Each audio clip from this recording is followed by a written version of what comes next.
ভোটের আগের রাতে নন্দীগ্রামের ভেকুটিয়া পঞ্চায়েত এলাকায় 51 ও 52 নম্বর বুথে উত্তেজনা। বিজেপির বিরুদ্ধে দলীয় কর্মীদের বাড়িতে হামলা, ভাঙচুর, লুটপাটের অভিযোগ এনেছে তৃণমূল। পাল্টা বিজেপি তাদের এক কর্মীকে তৃণমূল মারধর করেছে বলে অভিযোগ করেছে।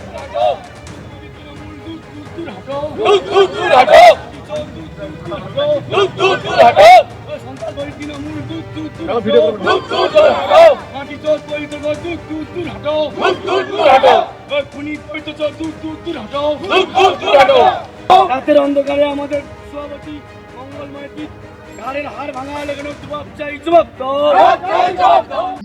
ওরা দুষ্কৃতী এবং ওদের একটা কালচার, এটা যে ওদের পায়ের তলা থেকে যেহেতু মাটি সরে যাচ্ছে, ওরা জিতার জন্য যে কোনো ভাবে যে কোনো পন্থা অবলম্বন করে এইভাবে তোরা রাতের অন্ধকারে এইভাবে তাণ্ডব চালায়। প্রার্থী আসলে ও তো একজন বড় দাগি খুনি, 1 নম্বর। 2 নম্বর হচ্ছে ও মাটি চোর, দুটোই কিন্তু প্রমাণিত। অতএব ওই রকম প্রার্থীকে আমরা এই জায়গায় এলাকায় আমরা ঢুকতে দিতে চাই না। প্রার্থী হওয়ার আগে পর্যন্ত দলে ছিল, যেমন উনার কাজ বা উনার দেখে ওরা দল কি করেছে, উনাকে বহিষ্কৃত করেছে। ওনার এই দল ভারতীয় জনতা পার্টি একটা নিয়ম শৃঙ্খলার মধ্যে চলে। উনার ওই সব কার্যকলাপ যখন প্রমাণিত হলো, তখন দল থেকে উনাকে বহিষ্কার করা হয়েছে।